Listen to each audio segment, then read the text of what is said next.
Bom dia a todos, mais uma vez bem-vindo às reuniões clínicas da Medicina Esportiva da Unifesp. Eu sou o Dr. Paulo Roberto Zeles. Gostaria de dar as boas-vindas a todos os participantes, nossos médicos residentes, o pessoal do staff e principalmente ao professor Dr. Bruno Silva, que é especialista em fisiologia do exercício. Hoje vai falar para a gente um pouquinho sobre o treinamento em isquemia, né? O uso de isquemia para melhorar essa performance, esse desempenho físico. Bruno, bem-vindo. Gostaria que você fizesse um resumo da sua formação. Eu costumo pedir que o palestrante se apresente, porque os currículos geralmente são muito grandes e a gente corre o risco aí de omitir alguma coisa. Bem-vindo à nossa reunião, Bruno. Maravilha, obrigado, Paulo. É um prazer falar aqui na reunião de vocês. Bem, eu sou hoje professor do Departamento de Fisiologia do Campo São Paulo aqui da Unifesp. A minha formação de base é em fisioterapia e desde a graduação eu comecei a me interessar por ciência e me envolver com iniciação científica e acabei seguindo mestrado, doutorado, pós-doutorado, fiz uma parte da formação fora do país, tudo em fisiologia do exercício. Então, hoje eu atuo como fisiologista do exercício, não atuo direto como fisioterapeuta. Aqui na universidade eu contribuo com as aulas de graduação de fisiologia e oriento mestrado e doutorado no programa de medicina translacional e no programa de pneumologia, onde eu tenho a oportunidade de fazer ciência em fisiologia do exercício, desde pacientes com limitação da tolerância ao exercício, pacientes com doença pulmonar, normalmente hipertensão pulmonar e doença pulmonar obstrutiva crônica, saudáveis e atletas. Então, o lugar que eu estou falando aqui hoje é o Laboratório de Fisiologia do Centro Olímpico, onde eu e a professora Marília somos responsáveis pelo atendimento de fisiologia dos atletas que circulam por aqui. E a gente tem oportunidade também de fazer pesquisa com atletas de alto nível, por esse ambiente que a gente tem aqui. O Dr. Paulo estava comentando que ele foi aluno do curso de Fisiologia do Exercício aqui do Departamento de Fisiologia. O curso foi criado e conduzido por muito tempo pelo professor Antônio Carlos e outros colaboradores. Eu tenho a responsabilidade hoje de conduzir o curso, junto com a professora Marília, né? A gente já fez 2 turmas, pretendemos abrir a próxima turma em janeiro. Então, tem uma bagagem grande de fisiologia do exercício aqui da Unifesp, que hoje eu e a professora Marília tentamos continuar esse grande legado que foi deixado por os outros professores que passaram por aqui. E aí, eu entrei na Unifesp em 2012 e, na época, estava borbulhando na literatura o tema de isquemia e desempenho aeróbio, o que é chamado de pré-condicionamento isquêmico. E os primeiros estudos que eu fiz aqui na Unifesp, os primeiros alunos de mestrado que eu orientei na Unifesp, trabalharam com esse tema. Modéstia à parte, a gente fez estudos muito bons e publicados na melhor revista da área, que é o Medicine and Science, Sports and Exercise. Então, vou mostrar 2 desses trabalhos que a gente fez. Fizemos outros também, mas aqui, pelo tempo da reunião, não tenho tempo de mostrar.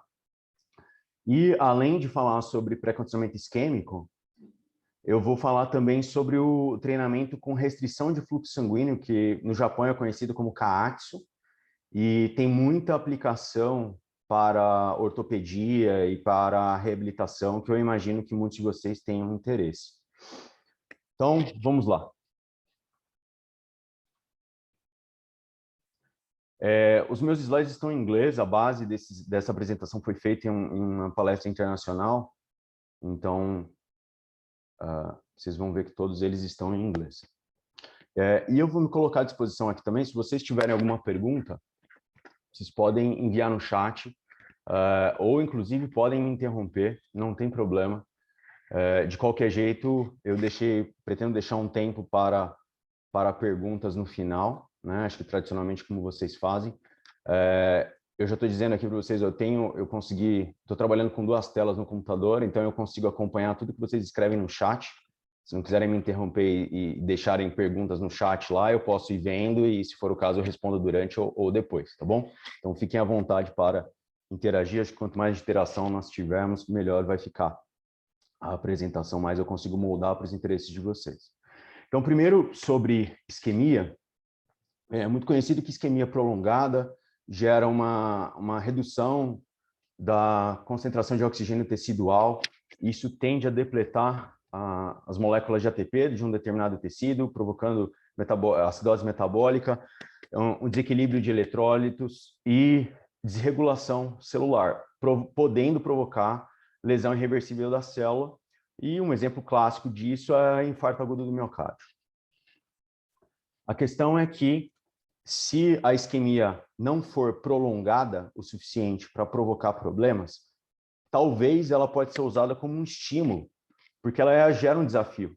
Então, a ideia é que isquemia de modo controlado talvez pode ser utilizada como um método de melhorar agudamente a performance do exercício físico ou ser mais uma maneira de induzir adaptações com o treinamento físico, né? E aí, como eu tinha comentado no começo, eu vou falar sobre pré-condicionamento isquêmico, que a maior parte dos estudos investigou o efeito de isquemia sobre o desempenho agudo, ou seja, faz a isquemia alguns ciclos, eu vou mostrar como isso é feito, e depois a pessoa é avaliada num teste de exercício, normalmente aeróbio, então um teste em esteira, um teste em bicicleta, ou testes que envolvem predominantemente metabolismo aeróbio, tá? Esse é o grosso da literatura sobre esse assunto nesse momento.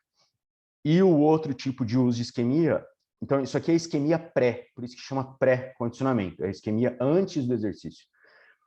E essa isquemia aqui é uma isquemia durante o exercício. Então, vocês estão vendo aqui um praticante de treinamento de força, de musculação, com manguitos, e a pessoa faz o exercício de força sobre algum efeito de isquemia, tá? Com o objetivo de ganhar massa muscular e força muscular. Então, o Kaatsu, a maior parte da literatura tem o foco em ganho de força e massa, e a isquemia antes do exercício ela tem sido muito usada como um método chamado de ergogênico, né? É qualquer tipo de método que tenha a capacidade de melhorar agudamente o desempenho físico de alguém. Bem, aqui eu tenho um traçado para vocês de fisiologia clássica, então a pressão sistólica a parte de cima do traçado, a pressão diastólica a parte de baixo. Em artérias grandes é isso que acontece, em indivíduos saudáveis em repouso, pressão sistólica em torno de 120, pressão diastólica em torno de 80. Conforme os vasos sanguíneos se ramificam, formando vasos cada vez mais numerosos, mas mais delgados, a pressão arterial progressivamente diminui até chegar nas veias, onde a pressão sanguínea é muito baixa. O pré-condicionamento isquêmico, ele atua aqui. Tá? Então, ele tem a ideia de interromper o influxo arterial, a entrada de sangue arterial em um determinado membro. O Kaatsu, ele atua aqui. Então, é uma pressão muito mais baixa. Para usar o pré-condicionamento isquêmico, as pessoas precisam inflar o manguito em repouso, veja que é em repouso, acima da pressão sistólica. Tá? Então, se a pressão sistólica é 120 no braço, pode ser usado 50 milímetros de mercúrio acima para garantir que haverá uma oclusão. Muita gente acaba fazendo 200 milímetros de mercúrio e sustenta essa oclusão para interromper o influxo arterial. Já nesse treino, nesse método chamado Kaatsu, e tem outros nomes na literatura, depois eu mostro os outros, é uma pressão bem mais baixa. Então, é uma pressão suficiente para impedir que o sangue flua pelas veias de um determinado membro. Tá? E literalmente vai inchar aquele membro por um determinado tempo, porque o retorno venoso não está acontecendo desse membro. Tá? Como tem um bloqueio do retorno venoso, o sangue arterial cada vez tem mais dificuldade de entrar na microcirculação, porque aqui vai acumulando sangue. Então, de certa maneira, o Kaatsu também provoca isquemia. Tá? Então, o Kaatsu está do lado de cá, é a oclusão de veias, e o pré-condicionamento isquêmico é a oclusão de artérias. Bem, como é que essa oclusão é feita? Em geral, com a utilização de um manguito.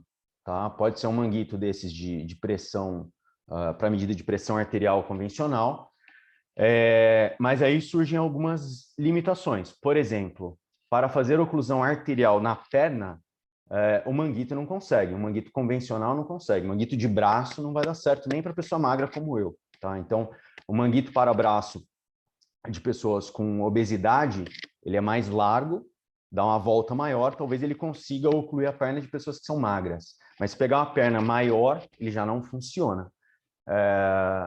Eu estou olhando para trás ali, porque eu tenho uns manguitos ali, depois eu levanto e mostro para vocês os manguitos que a gente tem aqui. Eu tenho algumas fotos, tá? Então, aqui na Unifesp em 2012, quando eu entrei, o primeiro desafio foi criar manguitos que a gente conseguisse ocluir bem as pernas das pessoas. tá? Porque existem de modelos, né, aí para comprar ou importar que são super caros, tá? Então a gente acabou desenvolvendo os nossos manguitos aqui. E hoje existem manguitos específicos para fazer o Kaatsu, produzidos por uma empresa brasileira. Eu vou até mostrar para vocês que tem no Mercado Livre para vender, tá?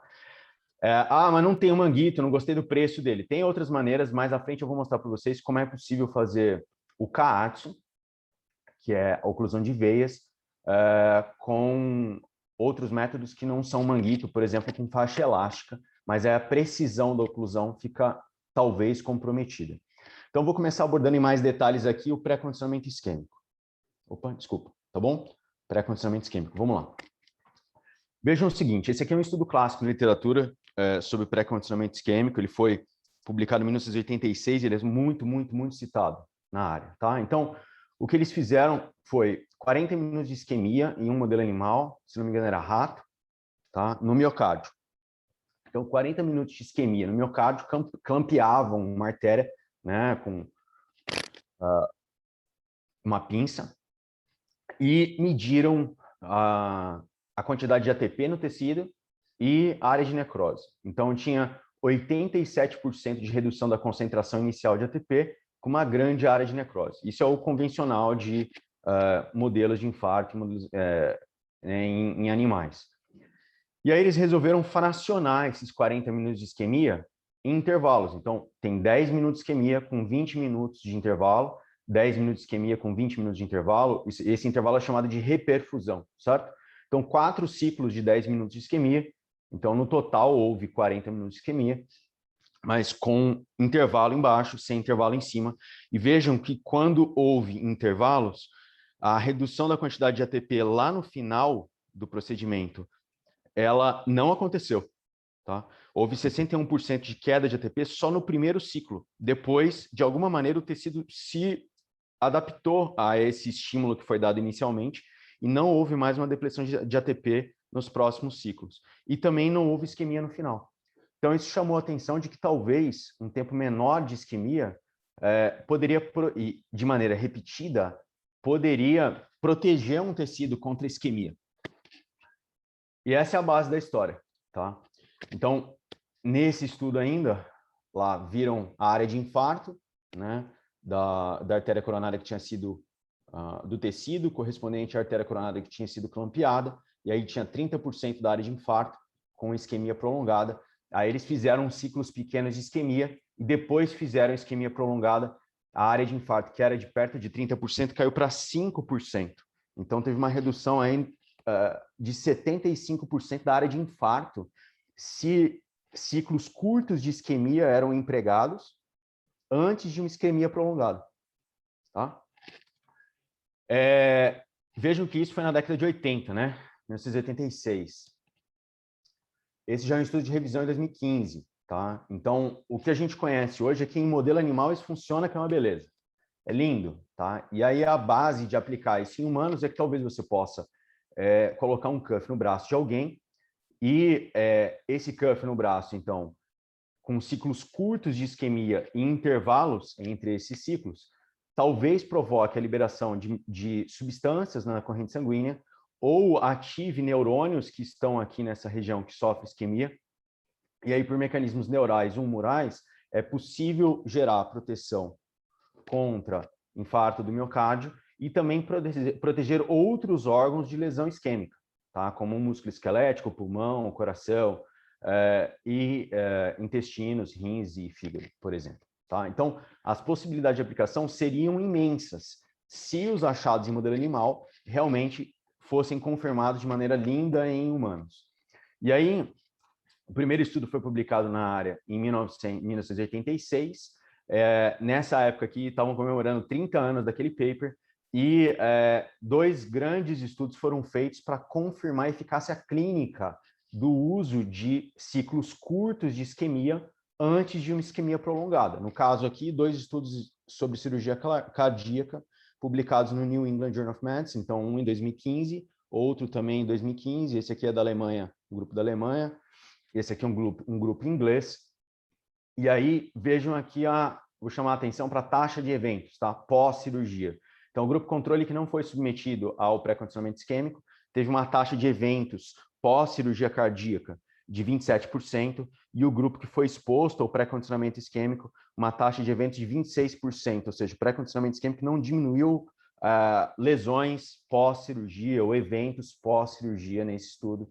E também, nesse outro estudo de cirurgia cardíaca, também não houve proteção induzida pelo pré-condicionamento isquêmico. Então, nós estamos em um momento onde os achados em modelos animais não conseguiram não foram, assim, confirmados plenamente em humanos, principalmente na prática clínica. E os pesquisadores na área estão tentando entender por quê. Tá? Parece que alguns fatores podem atenuar a proteção induzida por isquemia, que é muito óbvia em modelos animais. Um deles, por exemplo, é diabetes. Alguns medicamentos para diabetes, eles bloqueiam vias de sinalização que são ativadas pelo pré-condicionamento isquêmico. Então, talvez ele não seja eficaz em pacientes com diabetes, por exemplo. Então, ainda está, depois de 30 anos de investigação, vocês estão vendo que precisa de mais ciência ainda para talvez conseguir aplicar o que é visto no modelo animal para humanos. E aí eu gostaria de chamar a atenção nisso, tá? Eu sou do departamento de fisiologia, mas eu não trabalho com modelo animal, trabalho com fisiologia em humanos. Os modelos animais, eles são modelos, eles não são perfeitos, certo? Então, por exemplo, o modelo clássico de infarto agudo do miocárdio é feito em rato saudável jovem. Não tem o fator envelhecimento, não tem o fator aterosclerose, estresse que a gente vive no dia a dia, né? Talvez tenha o efeito sedentarismo, porque os ratos ficam paradinhos na gaiola. Mas eles não têm todas as comorbidades que um paciente da vida real tem. E aí, muitas vezes, os resultados são inflados em modelos animais, e por isso essa dificuldade de fazer a translação para humanos. Tá? Bem, mas o meu maior interesse era em fisiologia do exercício. Em fisiologia do exercício, certo? Aí eu vou mostrar um estudo para vocês que foi feito em 2012, que partiu desse princípio. Bem, modelos animais, ciclos curtos de isquemia protegem contra lesão isquêmica. Exercício de alta intensidade gera um problema de oferta de oxigênio, onde a demanda de oxigênio supera a oferta. Né? Será que o pré-condicionamento consegue, então, ajudar as pessoas a fazerem exercício de alta intensidade, onde tem uma alta demanda por oxigênio, e talvez a oferta de oxigênio seja um dos fatores limitantes ao exercício? E aí, um estudo feito por um grupo holandês confirmou essa hipótese em 2012. E 2012, como eu comentei com vocês, foi o ano que eu fui aprovado no concurso aqui para a Unifesp. Então, logo na sequência, a gente resolveu entrar na área e fizemos 2 estudos que eu vou mostrar para vocês aqui. O primeiro, a gente estava interessado na natação, uma série de treinamento intervalado de alta intensidade, muito difícil de ser feita. Tá? E aqui foi feito em nadadores experientes. Qual era a ideia desse tipo de exercício? Gerar um estresse metabólico muito grande, visto que o infarto não é um estímulo trivial, né? Então, a ideia era maximizar o estímulo do exercício físico e conferir se o pré-condicionamento isquêmico conseguiria melhorar o desempenho nessa série de exercício intervalado na natação. E um outro protocolo que nós fizemos foi de desempenho aeróbio. Então, nossa ideia nesse protocolo era fazer as medidas mais bem estabelecidas de desempenho aeróbio, incluindo VO2 máximo, limiar de lactato e uma medida que é chamada de custo de oxigênio para correr, muitas vezes conhecida como economia de corrida, que são os principais preditores de desempenho aeróbio. Então, vou mostrar o primeiro estudo para vocês. Esse estudo foi feito aqui com nadadores da Atlética, não sei se temos aqui algum nadador da Atlética, se algum foi voluntário do experimento. Foi feito pelo Thiago Ferreira, que foi meu aluno de mestrado, e ele, naquela época, e continua como o treinador, o coach aqui do time de natação da Atlética da Unifesp. O que nós fizemos foi o seguinte: as pessoas faziam uma série na natação, como eu falei para vocês, bastante intensa, tá? E um dia a gente usou um procedimento sham, um procedimento placebo. Em uma outra situação, nós empregamos o pré-condicionamento isquêmico. E aí a intervenção começava 2 dias antes, ou seja, a pessoa 2 dias antes era exposta ao pré-condicionamento isquêmico, 1 dia antes exposta ao pré-condicionamento isquêmico ou sham. No dia do experimento, de novo, fazíamos pré-condicionamento ou sham. As pessoas faziam aquecimento na piscina, depois entravam na série de teste. A série de teste era fazer esforços de 50 metros aqui na piscina do Centro Olímpico, que é uma piscina de 50 metros coberta. Então, uma situação bem controlada para fazer teste de exercício. Então, fazia 50 metros na natação, maior velocidade possível, né, menor tempo possível, a cada 3 minutos. Ou seja, se a pessoa conseguisse completar 50 metros em 20 segundos, a pessoa teria 2 minutos e 40 para descansar para ir para o próximo estímulo. É uma série de treinamento muito comum de ser usada na natação, numa fase de treinamento que é bastante intensa.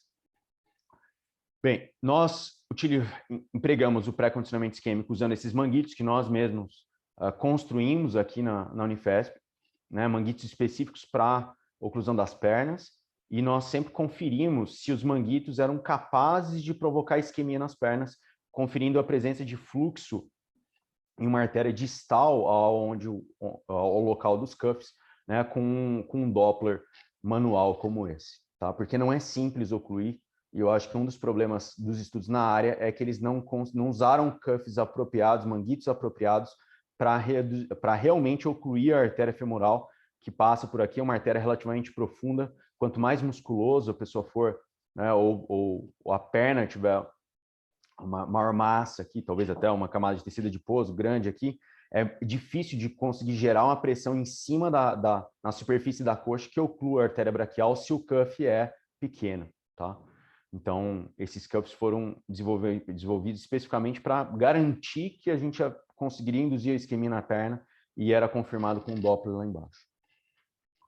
Bem, pré-condicionamento isquêmico. A gente, então, usou esses cuffs, inflava 220 milímetros de mercúrio, as duas pernas, ao mesmo tempo, por 5 minutos. E liberava o fluxo sanguíneo por 5 minutos. Zero de pressão nos cuffs.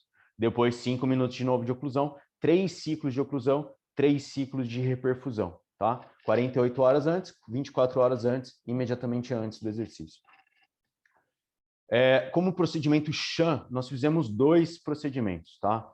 Isquemia por 1 minuto, porque nos modelos de infarto já foi demonstrado que em torno de 4, 5 minutos há proteção contra o infarto. Menos do que isso, não existe estímulo suficiente para gerar depressão de oxigênio tecidual, redução da quantidade de ATP tecidual para gerar algum estímulo relevante para a célula, né? E para tirar a dúvida, a gente ainda fez um procedimento aqui, controle, que não havia oclusão arterial. A gente inflava 10 milímetros de mercúrio, que é uma pressão bem leve, né, para as pernas. Então, dois procedimentos aqui como controle para comparar com o efeito da intervenção de interesse. Nós medimos tempo na natação, 3 cronometristas, em cada uma daqueles tiros de 50 metros. E aqui estão os resultados. Então, vejam que são 6 tiros de 50 metros. Para os nossos atletas, tinham homens e mulheres, eles saíam de baixo, eles não, né, saíam de cima da piscina, eles saíam de dentro da piscina já. E aí o tempo era de mais ou menos 32 segundos no primeiro tiro. Conforme eles repetiam esses tiros, a cada 3 minutos, o tempo aumentou, que é um sinal de piora do desempenho. Eles estavam nadando mais lento, por isso que o tempo aumentou para completar 50 metros, tá? E aí vejam que o pré-condicionamento isquêmico, que está aqui ilustrado pelas bolas pretas, fez com que o tempo para os atletas completarem os 50 metros ficasse mais baixo ao longo do tempo. Então, eles estavam mantendo um pouco melhor o desempenho ao longo do tempo, tá?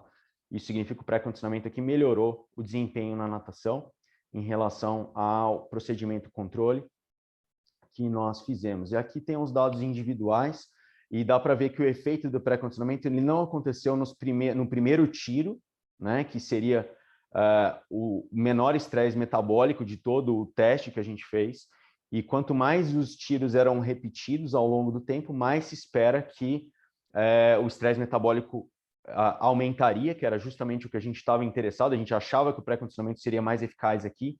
E veja que o pior tempo, que é o que está lá no final, foi o que teve mais efeito, tá? Então, dos nossos dados, a gente confirmou a hipótese de que o pré-condicionamento isquêmico foi capaz de melhorar o desempenho em um exercício intervalado de alta intensidade, né, conhecido como HIIT, principalmente quando a pessoa está lá num alto nível de estresse metabólico. Nós temos medidas de estresse metabólico, por exemplo, com a concentração de lactato sanguíneo capilar, né, Eu só não coloquei aqui nos slides para vocês, mas o nível de lactato era altíssimo, tá?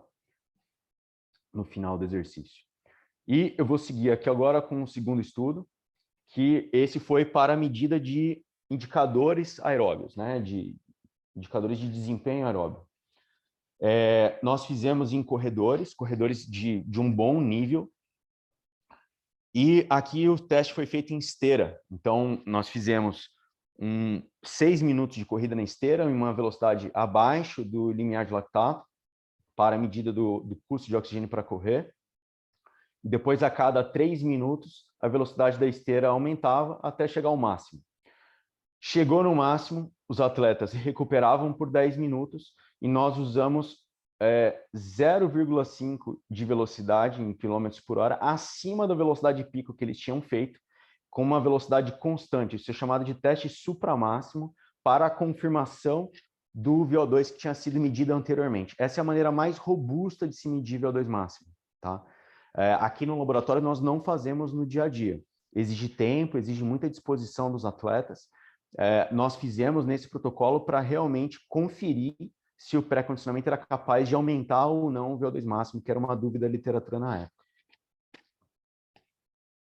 Bem, usamos aí de novo os cuffs, 5 minutos de oclusão, 5 minutos de reperfusão. Nesse caso, nós fizemos 4 ciclos imediatamente antes do teste. Não foi feito 48 horas, 24 horas antes, tá? Só antes de... Então, faz aqui as isquemias e já vai para a esteira que está ali no fundo para fazer o teste. Nesse caso aqui, nós utilizamos como placebo o ultrassom na perna.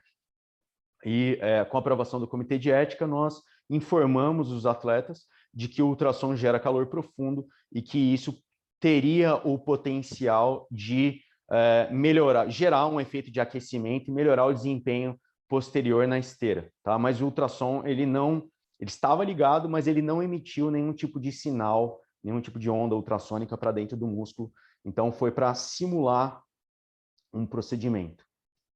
E tínhamos o procedimento controle, onde não foi feito ultrassom nem isquemia. Eles ficaram deitados 40 minutos na maca e depois fizeram o teste de exercício. Medimos aqui consumo de oxigênio e outras medidas, né, do ar expirado, ventilação também, e concentração de lactato por coletas aqui de sangue do óvulo da orelha. Tudo feito aqui no nosso laboratório de fisiologia do Centro Olímpico. O principal resultado é esse, tá? Então, o que a gente viu é que pré-condicionamento isquêmico, aqui é o tempo em exercício supramáximo. Eu não lembro se acho que eu acabei tirando aqui porque não tinha tempo para mostrar. Mas VO2 máximo, limiar de lactato, economia de corrida, nada disso deu diferença entre pré-condicionamento isquêmico e a mentirinha que a gente contou do ultrassom, tá? Então, a princípio, aplicar pré-condicionamento isquêmico no próprio dia, antes de fazer um teste de exercício, não é suficiente para melhorar indicadores importantes de desempenho aeróbio. Mas, vejam que curioso, a gente viu uma melhora em relação ao controle, onde as pessoas não fizeram nada. Então, pré-condicionamento e ultrassom placebo melhoraram o desempenho. Vejam como quiserem. Tem gente que vê esse estudo e enxerga ele como positivo, porque o pré-condicionamento isquêmico, seja por qual for o motivo, talvez é um bom método para indução de placebo, né? Eu aqui, como fisiologista, vejo que ele não melhorou o desempenho aeróbio por conta própria. Alguma coisa que aconteceu com motivação dos atletas ou qualquer outra coisa conhecida como efeito placebo, tá? Bem, além desses dois estudos, o que tem mais na área? Trouxe aqui uma meta-análise. Eu vou mostrar mais algumas para vocês hoje, tá? Essa aqui é uma meta-análise publicada em 2016, já faz alguns anos, mas não teve nenhuma outra na área. Um dos estudos que eu fiz está aqui como Barbosa, foi um estudo que eu fiz antes de entrar na Unifesp. Esses dois estudos que nós fizemos em 2016 não entraram porque era a mesma época que foi feita essa meta-análise, então não deu tempo de entrar na meta-análise. Mas vejam que tem muitos estudos na área. Em geral, os estudos mostram algum efeito benéfico. A gente não, eu diria que os nossos estudos são os poucos na área que investigaram se é placebo ou não. Então, parece que o pré-condicionamento melhora o desempenho. A melhora é pequena, principalmente em desempenho aeróbio, e talvez seja por efeito placebo, não por efeito específico do pré-condicionamento, seja por metabolismo ou qualquer outra coisa que se imagine, tá? A área agora está caminhando para fazer pré-condicionamento isquêmico por mais dias, como nós já fizemos aqui 48 horas antes, e tem gente aplicando isso por semanas, acoplado ao treinamento, acompanhado ao treinamento físico, com a tentativa de fazer com que os atletas tolerem mais sessões de treinamento e cronicamente tenham mais benefícios, tá? Mas isso ainda está em avanço na literatura. Além disso, parece que tem gente que responde ao procedimento e gente que não responde, tá? Nós já tivemos a oportunidade aqui de interagir com um técnico do atletismo. Com alguns atletas, nós fizemos o procedimento e alguns atletas tiveram o melhor resultado da vida, seja por placebo ou não, mas foi o melhor resultado da vida no Troféu Brasil. E teve atleta que não teve desempenho, melhora nenhuma de desempenho. Por que que tem gente que responde a isso ou não responde? Ainda não está bem claro na literatura, tá? Mas, a princípio, não faz mal. Não tem literatura que justifique que piora o desempenho, tá? Na pior das hipóteses, o desempenho seria igual a não fazer nada. Bem, e seguindo com a segunda parte aqui da minha apresentação, eu vou abordar o treinamento chamado de Kaatsu. Em inglês, o nome mais utilizado nos artigos científicos é de treinamento com restrição do fluxo sanguíneo, tá? Então, se vocês usarem esse termo dentro das bases de dados, por exemplo, do PubMed, vocês vão encontrar os artigos mais recentes na área. Kaatsu é o nome original, assim como a gente tem aqui Pilates ou outros nomes, foi o nome que foi dado lá no Japão, onde o método foi criado, tá? O estudo que propôs esse método foi publicado em 2010, no Jornal Europeu de Fisiologia. Atualmente tem 208 citações. Na verdade, tem muito mais. Esse slide foi feito para uma outra apresentação. Se fizesse repetisse a mesma busca hoje, provavelmente teria muito mais, tá? E já faz, né, 11 anos que o método está aí, pelo menos em investigação na literatura. Provavelmente eles usam o método há mais tempo lá no Japão. E esses são os resultados do método, tá? E eu quero chamar bastante atenção para vocês, porque o pré-condicionamento isquêmico, eu diria que ele está numa fase assim de maturidade, onde eu não consigo ter certeza se vai funcionar ou não para um determinado atleta. Se funciona em homem, se funciona em mulher, se é melhor na natação, se é melhor na corrida, se tem que fazer 48 horas antes, se tem que ficar aplicando ele por um mês. Sinceramente, a gente não tem informação científica hoje para usar o método e garantir, ou ter uma grande chance, uma grande probabilidade dele ser bom para alguém, para melhorar o desempenho. Mas isso é diferente para esse tipo de treinamento, tá? Ele já tem informação científica robusta o suficiente para justificar a sua utilização na prática. Então, vamos lá. Nesse estudo aqui, o que foi feito foi comparar treinamento de musculação, treinamento de força, exercício resistido, como vocês queiram chamar, tá? Convencional, ou seja, com uma carga alta, 80% da carga máxima de uma repetição. Então, é o que, em geral, as pessoas conseguem fazer na academia, a carga que você consegue fazer, ou seus clientes, seus alunos, seus pacientes conseguem executar por 8 a 12 repetições. É mais ou menos 80% da carga de uma repetição, tá? Isso já é muito bem conhecido, tá aqui barra preta, treina assim. Aqui foi a avaliação com um exercício de ombro, um exercício de puxada, um exercício de flexão de cotovelo. Vejam que há um aumento percentual em relação ao pré, na força máxima de 10% para o exercício de ombro, aqui perto de 15% para a puxada e perto de 20% para a flexão de cotovelo, tá? E aí entrou o treinamento com oclusão. Aqui a oclusão era suficiente para a oclusão de veias, veja que é uma pressão bem mais baixa que a necessária para a oclusão de artérias, e as pessoas faziam exercício a 20% da carga de uma repetição máxima. Então, a carga muito mais baixa do que a carga normal que as pessoas treinam na musculação. Só que treinavam em oclusão, tá? Então, o estímulo mecânico aqui da resistência que tinha que ser vencida era baixa, mas o estímulo metabólico é bastante aumentado, porque a oclusão de veias impede que o sangue seja drenado por exemplo, aqui do braço, para o coração. Começa, então, o sangue a ser acumulado nas veias vênulas e, progressivamente, o influxo arterial também diminui. Então, de certo modo, isso provoca isquemia por impactação de sangue nas veias, tá? E tende a gerar um estímulo metabólico maior, mesmo com uma carga baixa. Vejam que quando isso foi feito, os ganhos de força foram muito parecidos entre treinar convencional com carga alta sem isquemia e treinar com carga baixa com oclusão de veias. Muito parecido. O procedimento controle aqui foi treinar com essa carga baixa de 20% da carga de uma repetição máxima.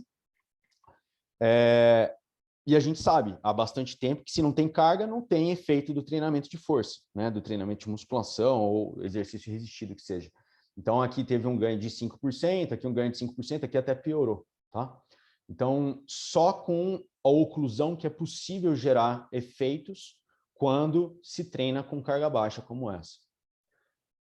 Bem, o que mais temos aqui? Tem outros tipos de exercícios, extensão de joelhos e tudo mais, mas veja que são exercícios de membros, tá? Porque o membro pode ser ocluído, certo? A abdominal não tem como ocluir dessa maneira. Então, isso se aplica ao ganho, ao treinamento de força de grupos musculares dos membros. Eu era para ter tirado esse slide, peço desculpas para vocês, mas tem gente que aplica esse tipo de isquemia durante caminhada também. Não vou ter tempo de comentar sobre isso, depois se vocês quiserem perguntar, eu fico à disposição. Deixa eu avançar aqui para mostrar o que tem na área, tá? Então, essa aqui é uma meta-análise de 2016. Meta-análise cruzou o zero. Aqui é cada estudo individual, certo? E aqui é o resumo da área, né? Se cruzar o zero, não tem efeito. Passou do zero, tem efeito. Então, vejam que para ganho de força muscular, hoje tem informação científica que suporta que treinar com oclusão venosa gera mais ganho de força do que sem treinar com oclusão venosa, com cargas equiparáveis, certo? Com 20% da força máxima. Tá. Aí, esse estudo aqui, me perdoem, não tem a data, ele é de 2020. Se eu não estou enganado, talvez 2021. Foi um dos mais recentes que eu encontrei nas minhas buscas aí para preparar a apresentação especificamente para vocês hoje. Então, mais recente do que aquela anterior que eu mostrei para vocês, de 2016. Aqui a comparação do treinamento com baixa carga e restrição do fluxo, em comparação com o treinamento com alta carga convencional, tá? Veja que aqui o diamante, que é o resumo da área, ele cruza o zero, ou seja, não há diferença estatística entre treinar com carga alta e treinar com restrição de fluxo sanguíneo para ganho de força máxima. Os ganhos são semelhantes, em que pese o treinamento com restrição de fluxo usa uma carga muito baixa. Mas, Bruno, peraí, o diamante está mais voltado para a esquerda. Tem uma tendência aí do treinamento com carga alta gerar mais efeito sobre a força máxima do que o treinamento com fluxo. É verdade. Talvez, se mais estudos surgirem na área, talvez esse diamante aqui passe a ser favorável para treinamento com carga alta versus treinar com fluxo restrito, certo? Mas por que isso pode ter uma aplicação muito grande? Vocês já devem ter percebido isso. Para quem trabalha com lesão no esporte, lesão no joelho, não é o meu caso, né? Eu falei para vocês que eu tenho mais interesse em doença pulmonar e desempenho aeróbio, mas para quem trabalha com lesão de joelho, por exemplo, lesão de tornozelo, recuperação de cirurgia, nesses casos é difícil fazer alguém treinar contra uma resistência alta, pela preocupação da lesão, pela preocupação que se tem no pós-cirúrgico. E aí, se não tem carga, o músculo não tem estímulo suficiente, talvez, para ter benefícios, certo? Treinar com esse método de oclusão é possível treinar com uma carga muito mais baixa. E mesmo assim, tem um efeito sobre força muscular, sobre massa muscular, equiparável, talvez um pouco inferior ao treinamento convencional, como se essa pessoa não tivesse dor, não tivesse uma lesão no joelho, não tivesse uma lesão no tornozelo. Então, acho que isso tem uma aplicação gigantesca para reabilitação. E esse é um exemplo. Esse aqui é um estudo de 2021, abril de 2021. Eu não consegui o texto completo, então não tenho a oportunidade de mostrar para vocês aqui o gráfico, né, da meta-análise, mas está aí o resumo do PubMed. Foi um estudo sobre restrição de fluxo sanguíneo, sobre a força muscular e dor de pacientes com lesão no joelho, seja qual for a lesão, tá? E aí a conclusão, quase todas as meta-análises, tem várias na área aí, não só de lesão no joelho, mostram que treinar com carga baixa é, de certo modo, equivalente a treinar com carga alta, tá? Para ganho de preservar a massa muscular ou ganhar massa muscular, ou seja, é quase unânime isso na literatura. Agora eu quero fazer uma ressalva aqui, que tem muita gente que aparece em mídia social, YouTube e tudo mais, que passa a impressão de que treinar com esse Kaatsu ou restrição de fluxo sanguíneo é superior a um treino normal. Não existe evidência sobre isso. Ele não é superior a um treino normal. Ou ele empata no ganho de massa muscular e de força com o treino normal, ou ele é um pouco abaixo do que isso, certo? Então, assim, alguém saudável, rígido, atleta, quer usar esse tipo de treino, porque não, e sem uma lesão, sem um objetivo específico, que acha que vai ganhar mais do que um treino normal, não tem evidência que suporta isso, tá? Se ele ganha igual e a pessoa quer variar o treinamento, tudo bem, varia o treinamento, muda a maneira de treinar, mas não existe evidência de que a pessoa provavelmente vai ter ganhos superiores ao treinamento normal, tá? Isso gera lesão? Tem estudo sobre isso, então o mais comum é um pouco de hematoma, né, hemorragia subcutânea, alguns protocolos desse treino, né, originalmente chamado no Japão de Kaatsu, usavam isquemia por muito tempo, então a pessoa ficava com 40 minutos, aquela pressão no braço, por mais que a oclusão de veias, ao longo do tempo, o sangue arterial não consegue entrar mais, ou entra com uma quantidade bem baixa, então dava uma sensação de parestesia, mas assim, eventos cardiovasculares graves, a princípio, são muito incomuns. De qualquer maneira, é um método que provoca algum aumento de pressão arterial. Então, faço aqui meu chamado para ter atenção em pacientes que têm risco de doença cardiovascular. Ele não é isento de risco, assim como o treinamento de força convencional também não é, tá? Cardiovascular. Bem, e por que esse treino funciona? Existem evidências, aí, principalmente modelo animal, que mostram que treinar com carga baixa, mas com a oclusão de veias, provoca uma redução da oxigenação tecidual, né, do músculo aqui sobre treinamento. Isso tende a ativar o gene de crescimento, que é o da mTOR, inibir o gene da miostatina e ativar proteínas de choque térmico, tá? Além disso, quando o CUF é liberado, várias substâncias entram na corrente sanguínea e, de alguma maneira, podem gerar estímulo para células satélites via IGF-1. Também existe a hipótese de que sinalização aferente por neurônios que estão aqui no músculo, é possível que esses sinais aferentes cheguem na glândula pituitária anterior, provocando maior liberação de GH. E, então, estímulo de células satélites e liberação de GH seriam mecanismos importantes para regulação, né, do ganho de massa muscular e que talvez contribuam para ganho de força também. Quais são as opções de aplicar isso na prática? Bem, tem manguitos hoje fabricado, acho que tem mais de um fabricante no Brasil, tá? São manguitos adaptados para fazer o treinamento. Vejam que o manguito original lá do Japão, ele é acoplado a uma máquina que controla precisamente a pressão aqui do manguito. Não é simples comprar esse manguito original lá do Japão, mas é possível. O fabricante pede para que faça um curso com eles, até onde eu fiquei sabendo dessa história. Veja que eu não aplico aqui no meu dia a dia esse tipo de treinamento, né? Eu aplico e apliquei o primeiro método, que era o pré-condicionamento isquêmico aqui no Unifesp. Mas tenho colaboração com pessoas que já tentaram fazer e não é tão simples importar esse manguito. Mas os manguitos adaptados, eles são finos, isso é importante para não atrapalhar o movimento, tá? E tem um manômetro que permite regular a pressão, tá? Qual é a outra maneira? Vocês estão vendo ali R$ 564 no Mercado Livre hoje de manhã. É usar faixa elástica. O problema da faixa elástica, você não tem ideia de qual é a pressão que está sendo gerada, tá? E com um membro bastante musculoso, assim, durante o exercício, talvez não seja suficiente para a oclusão de veias, ou a pessoa vai ter que estrangular demais aqui e vai ficar sofrendo sem necessidade, tá? Mas é mais barato, R$ 110, fazer com uma faixa elástica.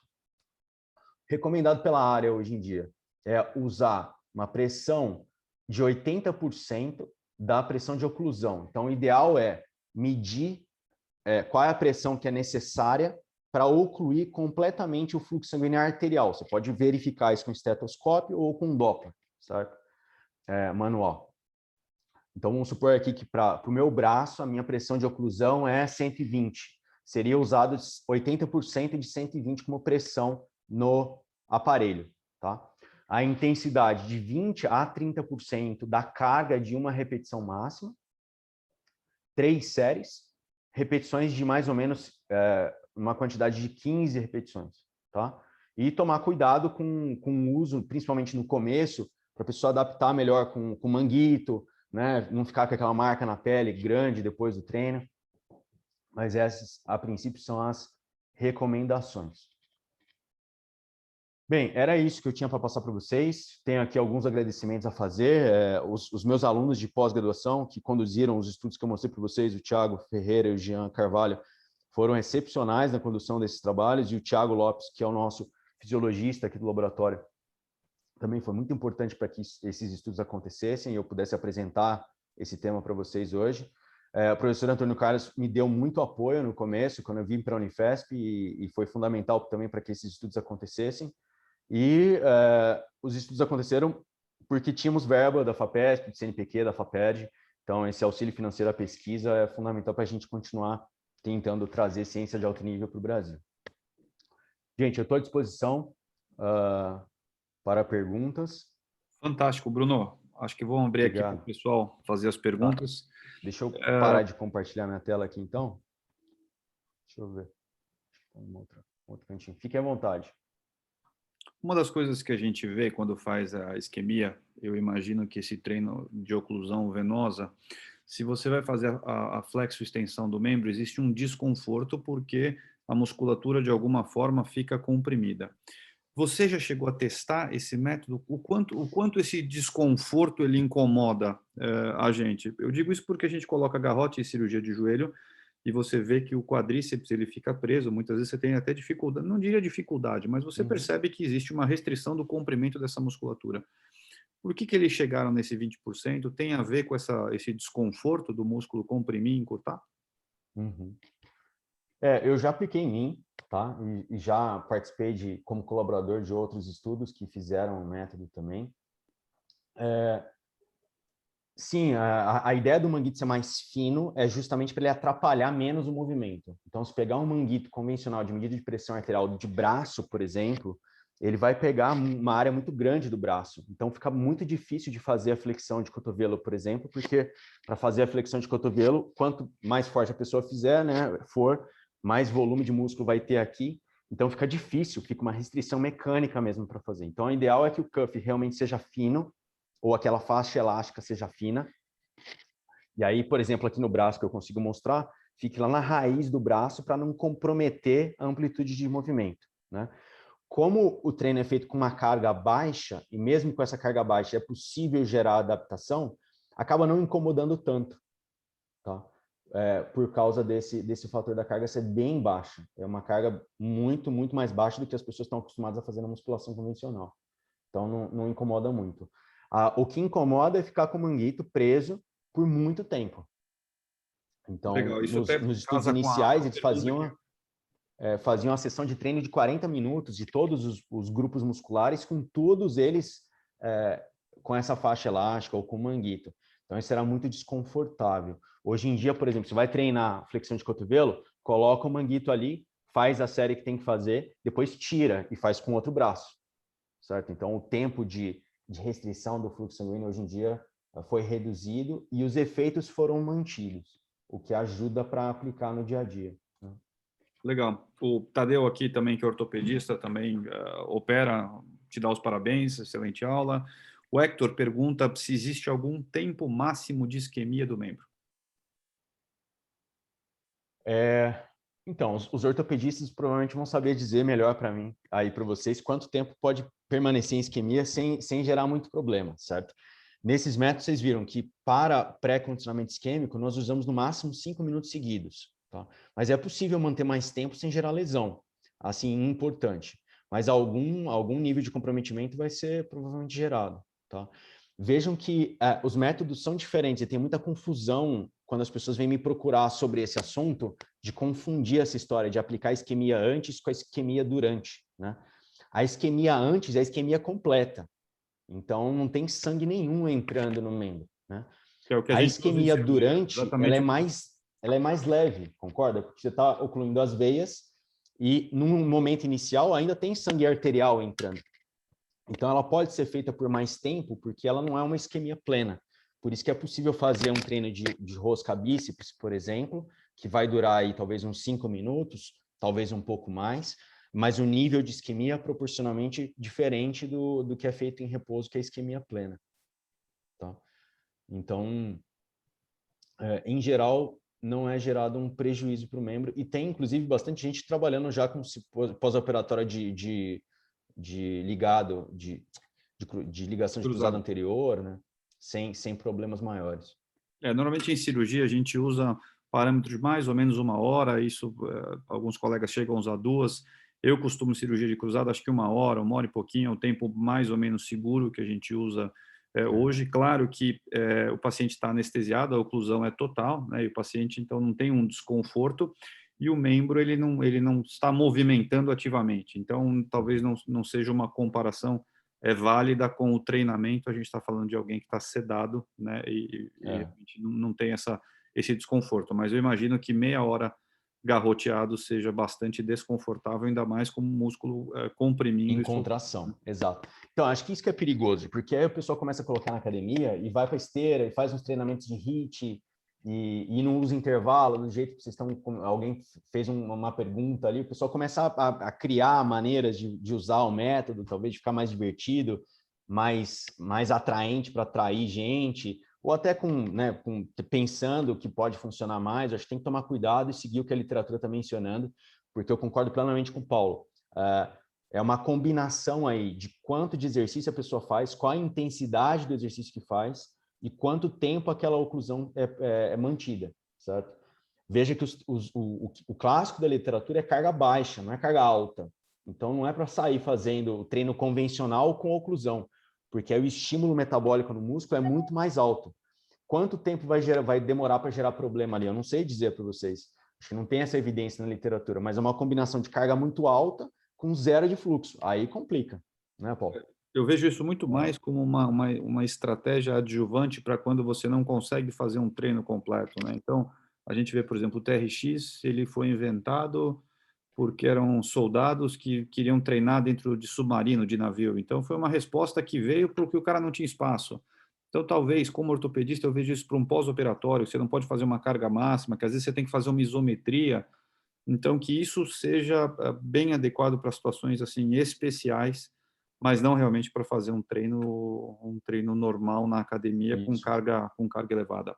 Tem uma outra pergunta aqui do Felipe. Excelente aula. Com você. Excelente aula. Alguma recomendação após o uso do método isquêmico para recuperação muscular, recuperação ativa ou repouso tem melhores resultados? Recuperação muscular e isquemia. Olha, Felipe, eu não sei te dizer esse detalhe, não. Se eu não estou enganado, o que os estudos fazem é repouso, tá? Com o método CAATS, tá? Para treinamento de força. Então, não tem recuperação ativa ali, não. Com um pré-condicionamento isquêmico, tem estudos mais recentes que estão agora mostrando que parece que o efeito é mais claro para recuperar de exercício de alta intensidade, tá? Inclusive contra processo inflamatório provocado por exercício que tenha muita contração excêntrica. Então, diminuindo dor muscular pós-exercício e o processo inflamatório que está envolvido nisso, tá? Então, aquele primeiro método que eu mostrei, que era isquemia em repouso, talvez tenha benefício para recuperação muscular pós-exercício, mas a gente tem pouca informação na literatura ainda para ter uma indicação bem clara, assim, de, pode colocar na prática clínica que tem suporte científico para isso, tá? Ainda está, está em avanço na literatura. E o CAAXO, recuperação provavelmente em repouso, tá? Como treinamento de musculação normal, né? Tá. A gente vê que a professora Marília é bastante presente nas nossas pós-graduações aí, na própria residência. A gente vê que o Bruno também está muito envolvido em pesquisa e que é um tema que ele já mostra muito conhecimento e que gosta. Então, para os que se interessaram, acho que existe até, provavelmente deve existir por parte do Departamento da Fisiologia, uma porta aberta aí para estudar mais isso. A gente sabe que ainda tem muitas respostas ainda que precisam vir ainda, né, Bruno? Com certeza, estamos sempre abertos aqui, sempre à disposição. Perfeito, muito obrigado. Acho que chegamos ao final aqui das perguntas. Excelente aula. Eu acho que é um tema que a gente muitas vezes não domina, sabe, às vezes de orelhada, né? Se ouve muito mais informação de academia sem um rigor científico que você apresentou aqui, então esclareceu bastante para a gente. Foi muito boa, excelente. Parabéns pela aula, Bruno. Obrigado, Paulo, mais uma vez pela oportunidade. Aqui, em nome do professor Alberto Pocchini, chefe da nossa disciplina, professor Beno, professor Andreoli, agradeço a presença de todos, do Bruno. Lembro que essa aula vai ficar gravada no nosso canal do YouTube da Medicina Esportiva Unifesp. Logo mais, devemos divulgar para vocês um link para reassistir a aula. Muito obrigado, Bruno. Boa semana a todos. Um grande abraço.